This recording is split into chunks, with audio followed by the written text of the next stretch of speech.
我理想的 HUD 里面啊，被小孩子用那个钥匙给我划的啊，看到没有？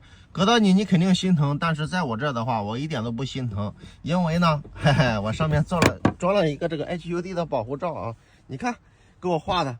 如果说我上面不装这个 HUD 保护罩啊，我下面这一块不就，哎呀，不就完了吗？那一块换下来还不便宜呢啊！所以说呢，咱们每个理想车主啊，你们把新车提回去以后，这个 HUD 保护罩啊，既能做到防护作用，还能做到就是万一，对不对？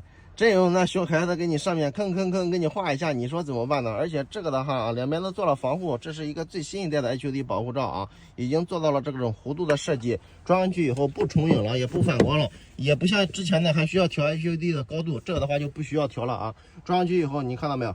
我不跟你讲的话，你们肯定看不出来，我这里装了一个 HUD 的保护罩。咱们比如说，咱们把东西给丢进去，无论干嘛，对不对？看，因为这个东西给防护到了，而且的话。